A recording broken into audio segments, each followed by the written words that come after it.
I need to look back at it and, ooh, okay, it's being recorded.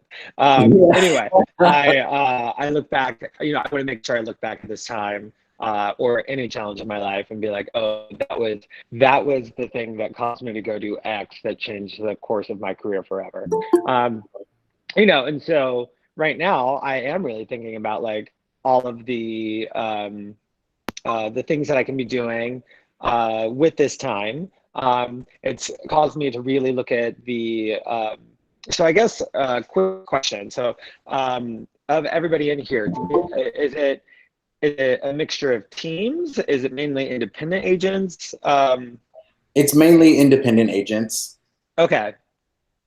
So one thing Teams that are slowly becoming a thing in New Orleans. Oh, got it. So I would like almost everybody is a team in New York. Yeah.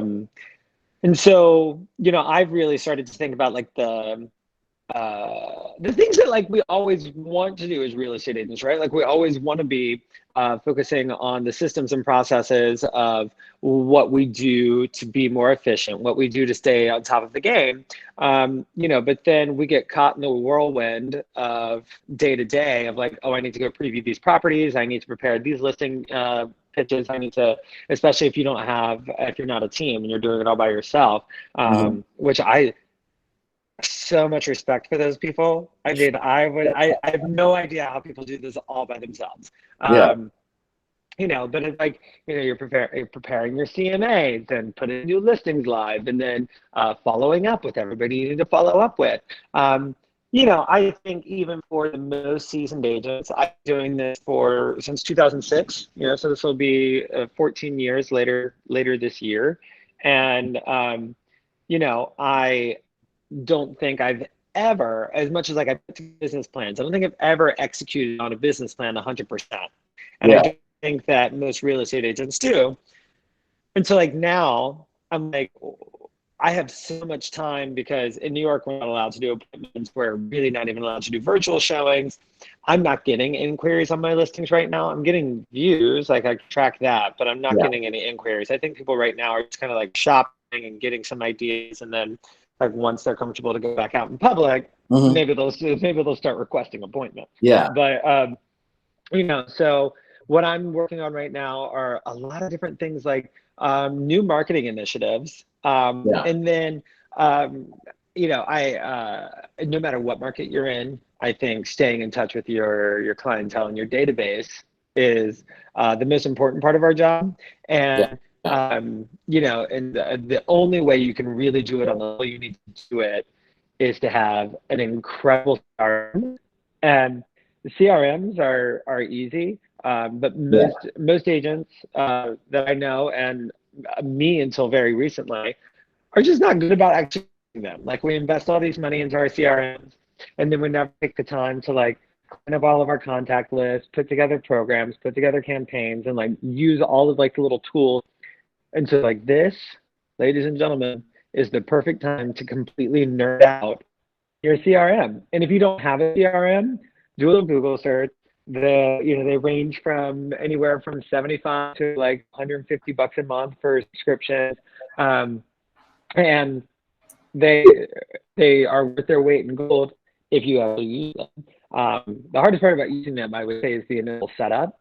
Once you have the initial, that can take 2 to 3 weeks. Like it's really 2 to 3 weeks of doing it for a few hours a day. Yeah. The good thing with our Keller Williams agents here is that we gave them a CRM that's already set up, and it's $25 a month. There you go. But even so, like, most brokerages are now offering CRMs, but still, most people don't use them. Like I know at our brokerage, like we provide a custom one that we built out, and it's like perfectly tailored to like our systems and processes and like all the mandatory things that we require people to do, and like leadership at our company. So like the hardest part of being in leadership is just chasing people. Like, can you update this client? Can you tell us like what's going on there? Yeah. So I definitely agree with you on that. Is even though everybody has an awesome CRM, one of the tough parts is actually using it and putting people in there and keeping in touch with folks and updating it as they go along. Yeah. but it's not that tough. I think the issue is that like as real estate agents, we a coach that I had in the past just gave me a ratio that really helped me, um, and just like a whole speech that I'll share with you guys. It's helped me and helped a lot of people that I've worked with. Is Yeah. that the average agent spends 20% of their time on like business operation things that they need to get done, and 80% of the time out with clients, because that's what makes us feel like we're successful. Like I'm all, and I like look around my office and I think we're constantly on appointments, constantly running around showing things, and then like they never make any of the leader lists. They never. And so like I don't have like a direct insight to their business, but I'm like they look like they're just like constantly with clients. I was like, but like they're not even hitting like the lowest numbers to like make any of like the rankings, Yeah. even within our company. So like, I was like, I know they're at least not doing that much. And then look at the top people, and I'm like, and I feel like they're always here and they're never on appointments. And that has been such an eye opener to me, because real ratio is that top real estate agents spend 80% of their time running their business and 20% of their time on appointments. But because so much of our job is psychological and like what we believe about ourselves and our business, and we define our success by the number of clients that we have and the number of listings that we have and the number of appointments that we go on, which are certainly all KPI things that you should be tracking and measuring. Yeah. But and I don't know if the stats I'm about to say are true, but what I do know is that I've chosen to believe them, and they keep me motivated and they keep me productive. And so she said, what most agents don't realize is that if you just look at like the total pool of every lead that you get, let's just say across like an annual basis, 50% of leads we're never going to buy in the first place.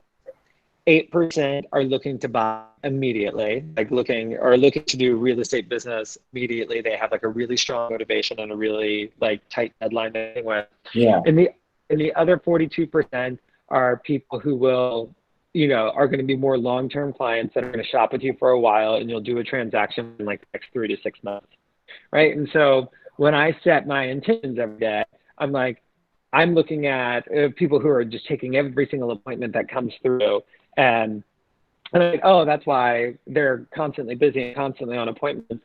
But they're out there with that 50% who love to go look, but we're never going to do business to begin with, right? But like, because that makes us feel successful to like go out on these appointments, you've actually been wasting your time on false feelings is really what it equates to if you're just going to be 100% honest with yourself.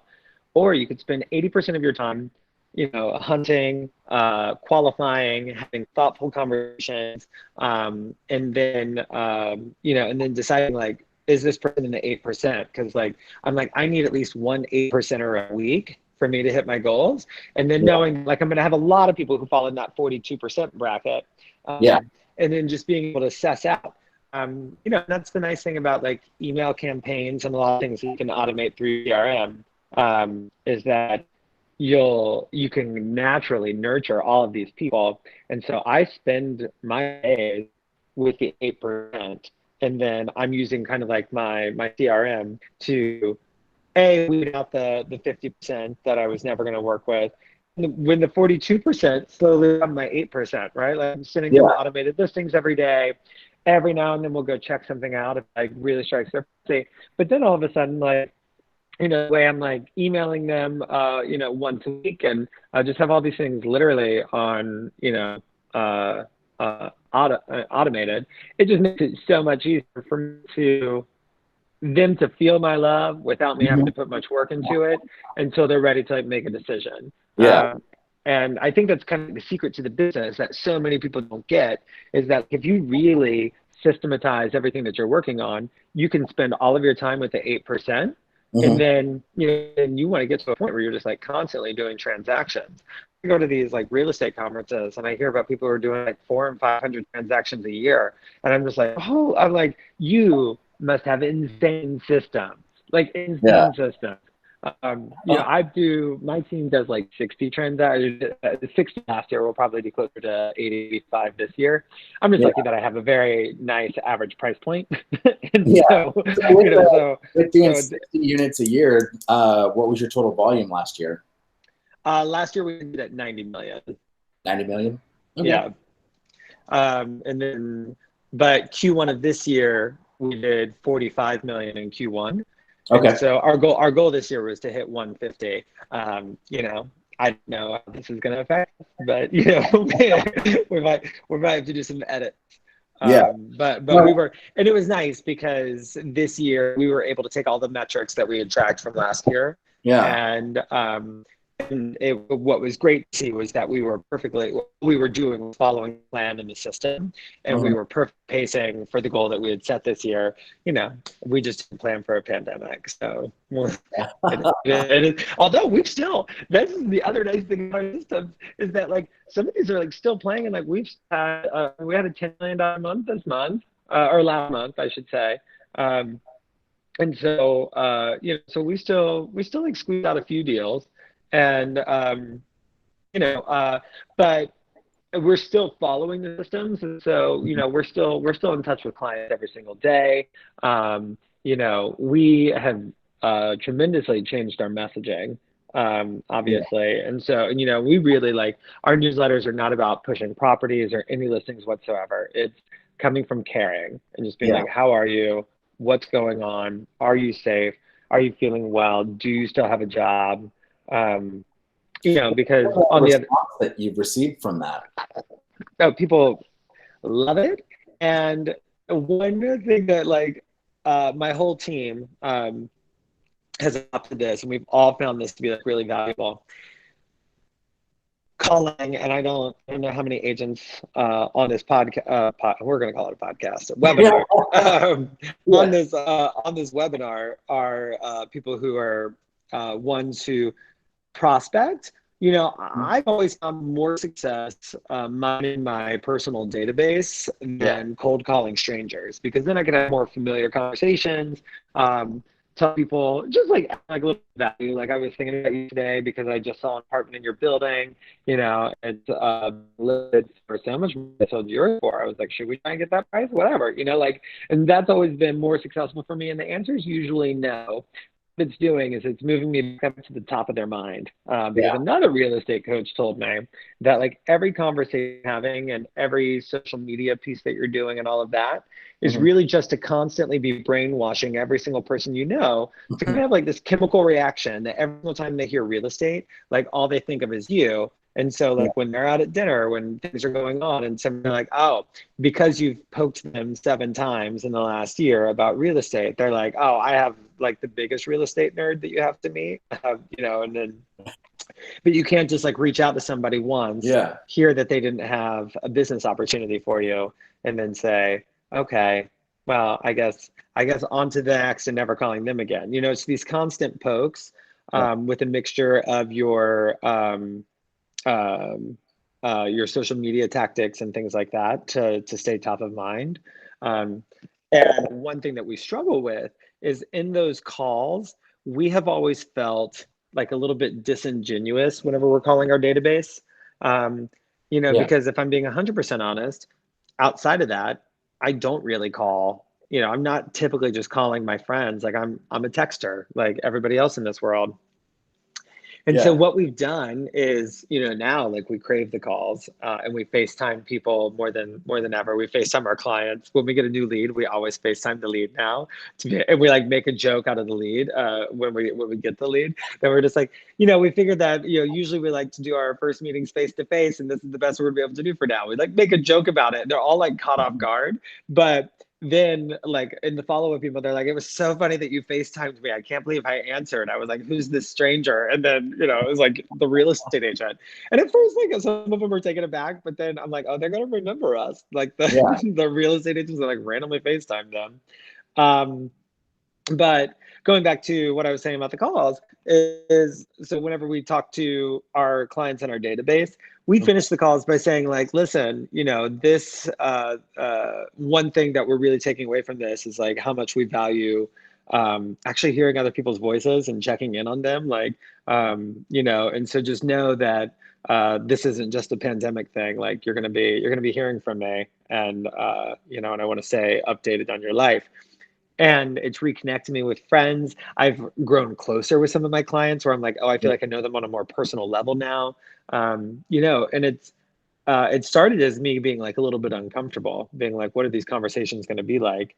And then, and then now it's become much more meaningful because like I'm I, genuinely curious what's going on in their life.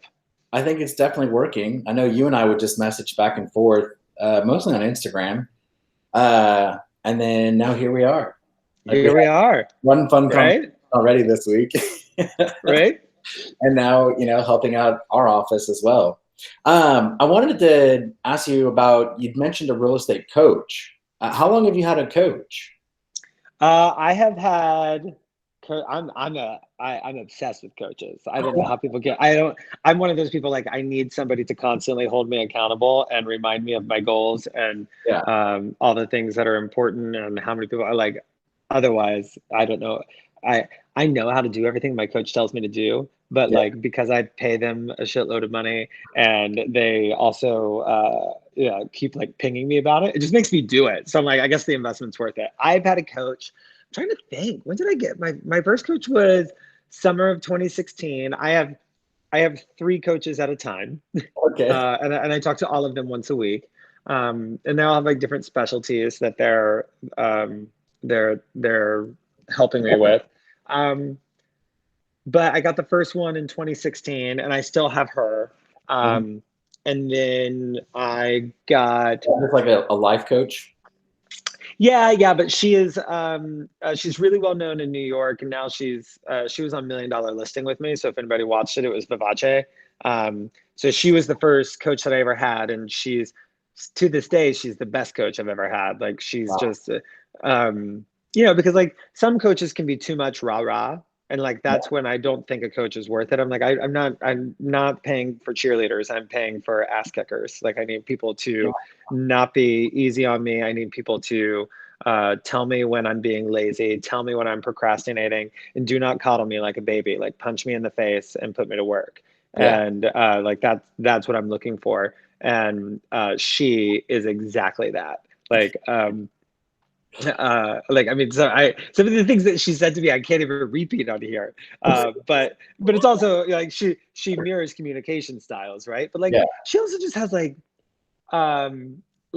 some of just like the nuggets that really stick with me with her. Like my favorite quote, I don't know if it's hers, but she's the one who taught it to me. Mhm. um, that really helps me in business was are you having a bad day, or did you just have a bad 5 minutes that you milked all day? And that has just been one that God, I mean, it's been like a game changer for me because Yeah. I'm just like, oh, I'm not going to let this difficult client or this broker who was the meanest negotiator on the planet, like you don't get to control the rest of my day. Like, yes, I'll be frustrated right now. Like, yes, I'm going to need to take a few deep breaths. Maybe I'm going to need to like walk around the block real quick. But you do not get to control my energy on my next conversation with my next appointment with my next client. And that was something that was, I'm a sensitive person, like genuinely, like things do hurt my feelings. Like I do overthink whether or not somebody thought I did a good job, or like all the things that are like in the past, right? Like things that just like are already done and I'm still thinking about it. Um, and just that little line just makes it so much easier for me to let go. I'm like, Mhm. okay, like next, like literally next. Like, That's basically could kind of be tied into this whole thing is like, are you having a bad month, or is it one little virus that you just just one little virus, right? I mean, but I do think that's the other. So I've been doing a lot of these webinars yeah. with in lots of different ways, and I think that the two things agents have to be doing right now Hmm. are putting out content that shows you care, obviously, but that's not one Yeah. of the two things. The two things are focusing in on your systems and processes, and your database being the number one thing that you need to like focus in on during this time. Um, and then number two is whatever your whatever your version of self-care is. And so I know like everybody has like their own building blocks. of things that really like bring out their best. Yeah. And I sent this out to my firm yesterday, but like over the weekend, I did so much self-care, like to a point where it was like gluttonous. Like Mhm. I went on long walks. Yeah. I listened to this soundtrack like 3 times in a row because I was just Oh, so obsessed with it. And I cooked nice meals. I drank lots of wine. You know, I was just like, and I ignored my phone all weekend long. Like I mhm. saw my team reach out a few times where I was like, whatever you need from me right now is not time sensitive. And like I'm disconnecting and just like focusing in on Yeah. myself. I saw you working on your vision board of posting all those houses. Oh yeah. Oh 'Cause yeah. you just moved to the Hamptons this week, right? The what? You just moved to the Hamptons this week, or was it No, last? I've been out here for about a month now. Okay. That's Um, how much I pay attention. But yeah, I so know, you right? were around showing all the houses, and I was like, oh, there you go. Oh yeah. Yeah, no, I can't That's wait to good be self selling care. those. The what? That's good self care. Yeah, right. Well, no, but then like so, but this is a good follow up to that. So I'm walking home and I'm passing like all of these mansions, right? And these, I do not live in one of these mansions, so you guys know. I happen to be the small house in one of the wealthiest neighborhoods in the world, but but I am surrounded by homes that just sold for 40 and $50 million, Yeah. and um, and so I got hit with like this wave of guilt on my walk home because I was like, these people don't disconnect. Like these people aren't, you know, like whoever did something with their life that they're in a position to spend 40 or $50 million doesn't. I was like, when they were in their early 30s, we're not wasting time like I did this weekend. Like, wow, like who do I think I am? And I fell into like this weird like guilt trap, like rabbit hole Yeah. of like how dare I be enjoying myself during a pandemic and all these things. And then I got home, get on the Peloton, continued self-care, and um, and I took a Lizzo ride, and and you know Lizzo is like the queen of self-love, Yeah. and anyway, the instructor in the middle of like one of the songs, I can't remember which one. She was like, you know, Lizzo is the queen of self-love and self-care, and don't you ever feel guilty about taking care of yourself because putting yourself first, this is something that will like stay with me forever for some reason. She was like, taking care of yourself, putting yourself first is not selfish, it's selfless. And taking care of yourself takes time, it takes commitment, and it takes a lot Mhm. of hard work. And Yeah. it's not just what's best for you, it's what's best for every single person who comes in contact with you, Yeah. because the world should experience it. The world not experiencing you at your best is just as bad for them as it is for you. Yeah. You know, but and it did. I was like, oh, because like, and then I was like fired up. You know what I mean? I was like, okay, and you know, and because I took care of myself, like now, like my conversations this week with my clients have just been like so powerful, and I've been in like Yeah. such like this strong like mindset. You know, and our energy and our confidence and conviction is what people feed off of to determine whether or not we're right. You know, most people aren't going to be Yeah. able to Google search what is the future of the housing market, right? Like, but they all want to know what we think, like what's going to happen on the other side of this, and you have to have an opinion, Mhm. and and all you can have is an opinion because like right now like there are no facts in place, like we're all just kind of like, you know, hoping that when the smoke clears it's going to look the best it can. Yeah. Well, I And like what you said about self care. It kind of reminds me of, I'm sure you've heard of RuPaul before, of where course, if you can't love yourself, how in the hell are you going to love somebody else? exactly.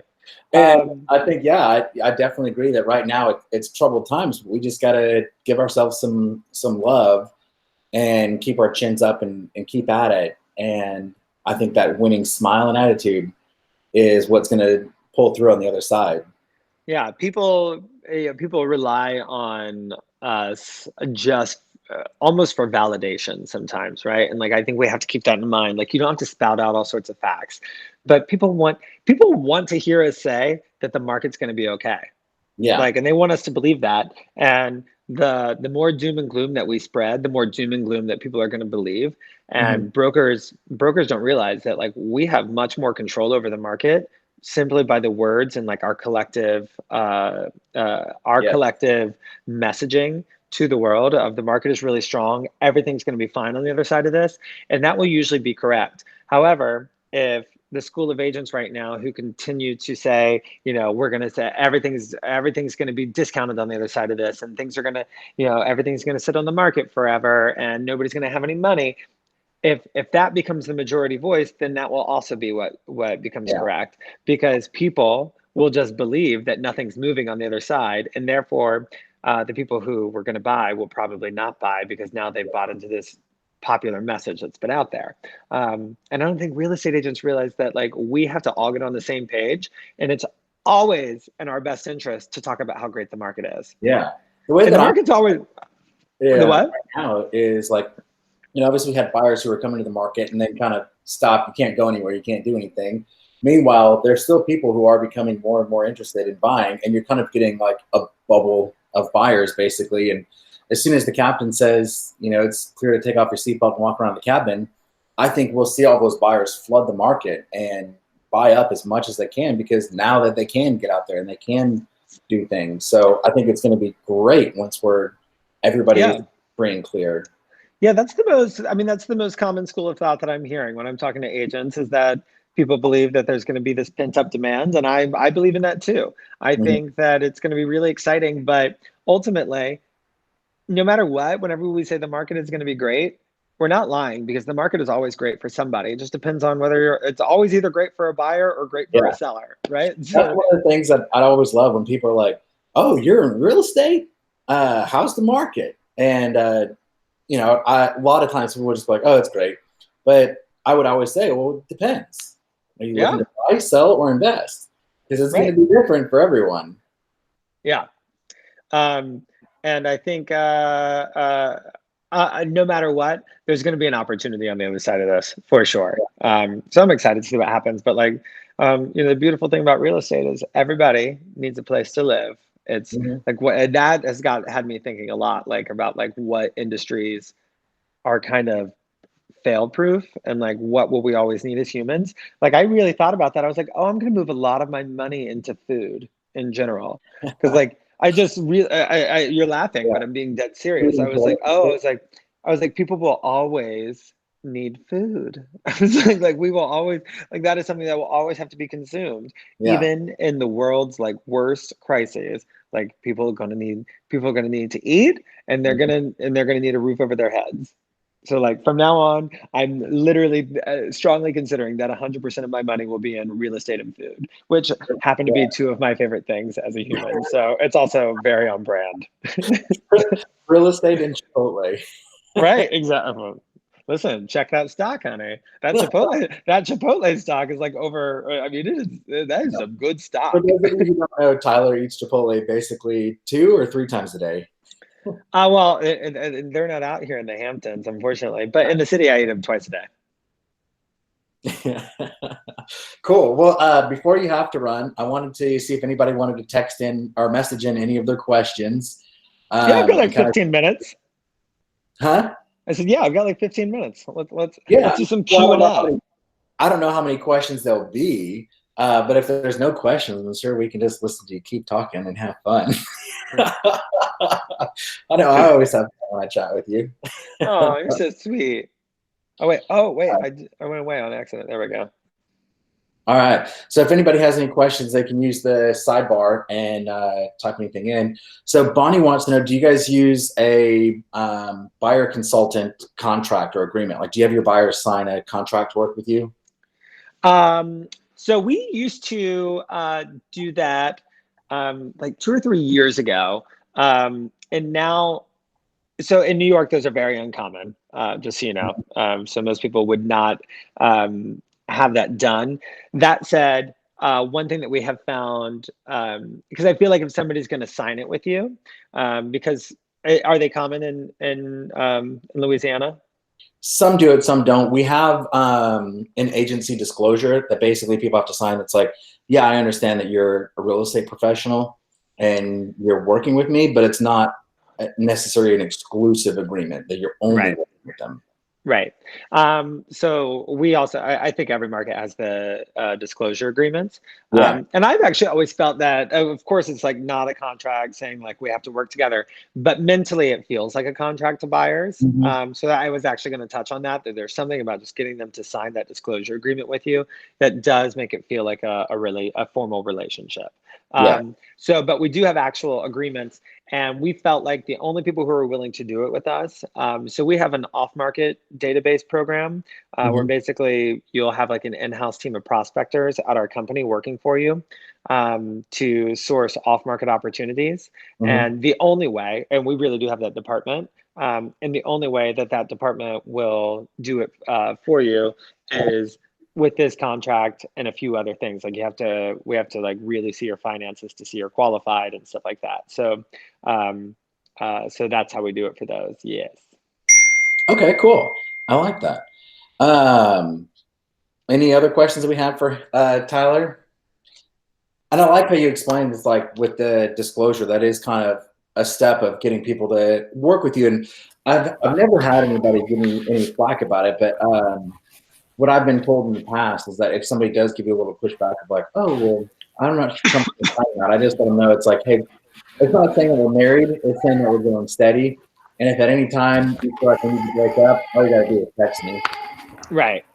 The we've said that in a because also in our buyer agreement, like the one, um, it is set up in a way that you can fire us at any time, basically, you Yeah. know. And so even when I'm getting somebody to sign it, I'm like, listen, you can fire me at 4 and cheat on me at 5. Like it's go have fun. Um, oh, we got some new questions. So, how Yeah. is my team set up? How many in my role? That's a great question, and my team has evolved pretty greatly. And now my system really works well for our market. So I, at this point, am mainly, I'm more of like a business development and brand is kind of like if I had to put a title on my position within the company, that's what I would call it. So I do 99.9% of the listing pitches. I do almost all of the negotiations, but I'm very much like if I had to call myself anything, I would call myself the voice of God on the team because like you guys are getting a little bit of an insight, but the only time I don't send one of my agents to do a showing is if the cameras are going to be there. Because I'm like, but then I'm like, all right, I'm like, this one's being filmed, I should go. but um, but outside of that, it's mainly my it's mainly so I have some teams break it down with buyer's agents and showing agents, like listing agents. We don't. I basically I have 4 agents on my team, and they're all kind of like at the same level. They've all been in the industry for a long time. So none of them are junior. They're all selling pretty substantial amounts of real estate. And I do more of the like who I'm going to give a buyer to or a seller to based upon personality types and neighborhood knowledge, right? So like some people are just like better at certain areas. And then I have a director of operations, and she runs all of our systems and tracking and processing and paperwork and legal stuff. And she's as close to being my partner as somebody can be. She's not an assistant, and I get like annoyed when people call her an assistant. She's a unique role that it took me a long time to figure out that my team actually needed. And she is a well into the 6-figure salary plus a pretty substantial bonus structure. Like she's a very well compensated role. She's very experienced. Hmm. So she's basically like an executive of my team. Yeah. And then Kimba, who everybody will meet this season on Million Dollar Listing, is the team assistant. And so she kind of like floats around doing assistant needs for everybody on the team. Yeah. So that's how we have it set up. And then we really, for marketing, I might bring on a full-time marketing person later this year, but Hmm. right now we just lie on the company's marketing team. And that's actually where they're really good. So Yeah. it's works really well for us. With coaching, do you do it just with yourself or as a team, or do you recommend them getting their own coach? So, one of the coaching is such an investment. Mhm. It's like I don't think people sometimes realize like how much they need to spend to get a good coach. And Anyway, and so one of the values of being on my team is the fact that people know I'm constantly being coached, and I'm always like learning about the next cutting edge tools and like all the Mhm. various things to apply to business. But they all get weekly coaching sessions with me. So everybody gets a 30-minute one-on-one with me. I actually have one right after this, which is why I don't have Yeah. unlimited time. But they get to send in the topic. They get to ask me the questions ahead of time, and then we do 3 team coaching sessions a week. So I'm coaching a lot. Yeah. That's like one of the values of being on the team is getting it from me. Yeah. Okay. So, what are some of the daily activities that you suggest for building your business in this market, and how do you schedule your day? Another coach taught me this, and like this is something that has been really important. Is the first and foremost, and it sounds hokey, but you have to do it. You have to have like an awesome morning routine. Hmm. So like Tom Ferry says, success leaves clues, and that most really successful people are morning people. And I Hmm. was not a morning person. I was the guy who woke up at 11 a.m. all the time. Now I was up at 5 a.m. today. Even in the pandemic, I'm still waking up at 5 a.m. I Yeah. spend the first 2 hours doing fitness and meditation and yoga and just getting like a really clear head and getting into this. Tony Robbins would say it's like getting into state. And so you like become this character, this like superhero that you're going to go be at work that day. But like if you just walk in raw, then doesn't matter what your systems and processes are because your energy is going to be off and you're probably not going to nail that list. Yeah. So anyway, having what a morning routine is so personal. It's like whatever builds you up personally. Mine is fitness, meditation, and writing. Those are like the 3 key ingredients to my morning routine. Um, but then once I'm actually in the office, there's no substitution. And I have to remind myself of this because it's my least favorite part of my job. But there is no substitution for getting on the phone with you got to get on the phone with at least 10 clients a day. If not, you are leaving so much money on the table. But that is the fastest way to propel your business forward. It is the fastest way to grow relationships, deepen relationships, earn respect, all the things that it takes to get your word of mouth out there, because this is a word of mouth business. Yeah. That is what you need to do. You also need to master social media. And so you have to time block. I always say like, there's one guy in my office who's so good about this, but he does not take any appointments before 1 p.m. So Good. every day up to 1 p.m. is, and he brags about it to his clients. He's like, I don't take any appointments before 1 p.m. He's like, I'm in the office at 8:30. He's like, but I spend the first 4.5 hours of my day prospecting on behalf of all of my clients and making sure I'm building business and that all negotiations are handled so I can spend my afternoons on appointments. And so you really have to honor the time and like actually put it in your calendar. And do you have like a nightly routine as well? I mean, a much more simple one. Yeah. It's changed, but in quarantine, my nightly routine and something that I will adopt is like I've actually really grown to love cooking, and so Yeah. I'll just cook and like decompress. I'm a meditation junkie, and I don't do anything fancy. I just use the Calm app, but I always do a morning meditation, just whatever the next one is. I don't do like a big search. And then whatever the daily meditation is, I do at night, or I'll do like a sleep meditation. I don't really struggle with sleep, but Yeah. just clearing my head as I start the day and end the day Yeah. has been weirdly game changing. Can I ask, All you all do right, is not think. one more question before you go then. One person wants to know, how much money do you spend on your listings to market them? And do you require a deposit from the sellers to protect any of the money that you invested? No, no. So, there are certain expenses when I go into each project that I will always absorb. And the only expenses I will not pay for, staging in New York City is very expensive. Hmm. The most stagers will not even walk through the door of an apartment for less than $30,000. Hmm. And that's to do like a 2 bedroom. But people spend $100 to $200,000 on staging in New York City is a Wow. very routine conversation for me to have. And um, and so obviously I will not be covering that. It's, more almost as much as what the commission is sometimes. Yeah. And so, but outside of that, I cover, if I think it's a property that would be worth doing a video for, if I think it's a property, obviously I'm going to do photos, I'm going to do floor plans, I'm going to do digital strategy. I usually, I don't have like a set ratio to it.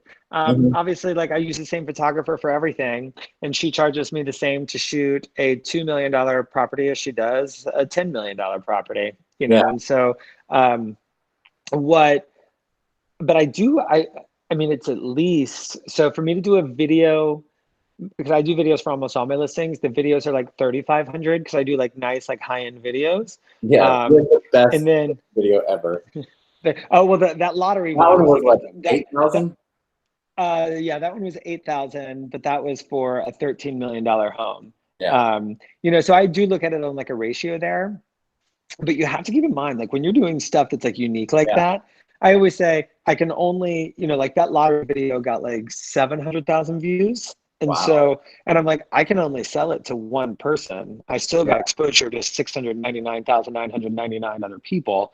And for that, you have to keep in mind that $8,000 investment is partially to get that home sold, but it's also an investment in yourself to continue building your own business. But I will wrap this up by saying, I take all of those expenses seriously, and I use it to my advantage when I'm on listing pitches, and I'm not agreeing to pricing with a seller. And so, so if a seller is saying, it happens every time, they're like, I want X price, and we're like, well, that price is not going to sell the home. And I always bring it back to what I'm willing to invest. I'm like, listen, I would. The reason I'm not willing to test your price out is because I spend my days testing prices. This is all I do for the last 14 years is I keep my finger on the pulse of pricing in New York City. So in order for me to invest the way that I invest in all of my listings, I'm going to need you to take my advice that is curated over a decade of experience here. I no longer need to do tests.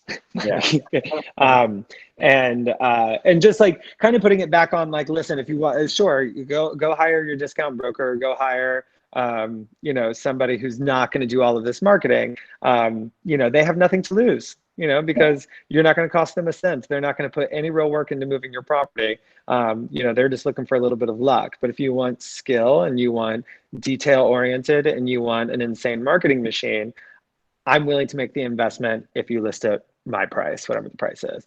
And it's helped me close so many listings. I do not back down. And I can't tell you how many times people are like, I can't believe I said yes. You were $200,000 less than anybody else who pitched me. And I'm like, and did we sell it? I'm like, thank you. Nobody cares at the closing table. That's that's your mic drop then, huh? Yeah.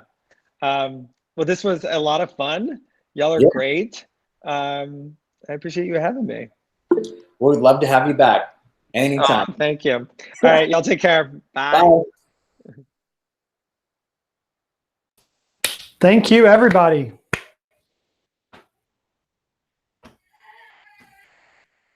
Thank you.